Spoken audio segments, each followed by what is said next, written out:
ko.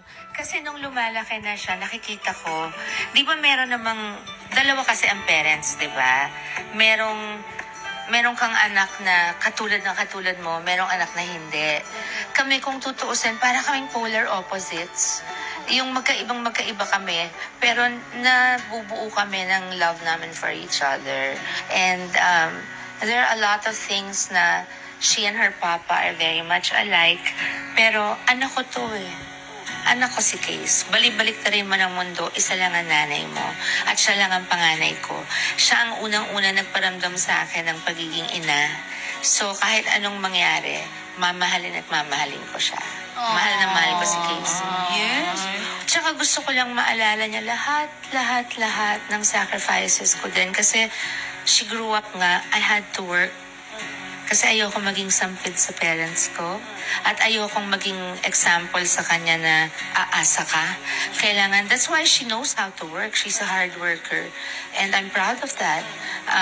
Marunong sa buhay. So, yun ang naipamana ko. Na you don't need a man in order to survive. Pero I'm still praying, syempre. I want her to find true love. It's my daughter. Nakakamiss yun eh. Kasi, syempre, yung alam mo nang may sarili ng life. Oo, tsaka kami lang noon dalawa, nung wala pa si Kiko. So I miss those days. But I'm happy naman. She's happy.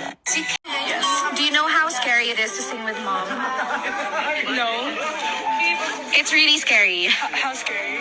because she's Mom. really good. Yeah. Because she's really good.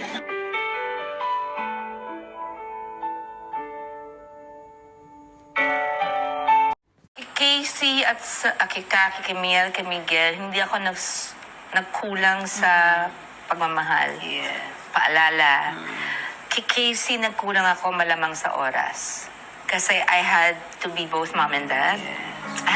Someone had to put food on the table. Someone had to pay for her tuition fees.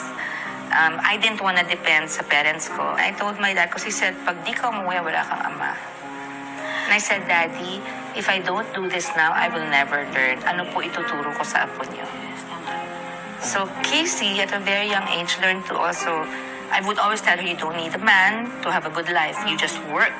So you have something to, so very early on gusto niya. But I was so overprotective also of Casey. Remember, halos hindi ko ipakita in public nung medyo nag-13 na, 14, yung marami ng offers na, no, let her finish muna, let her finish. I was so scared.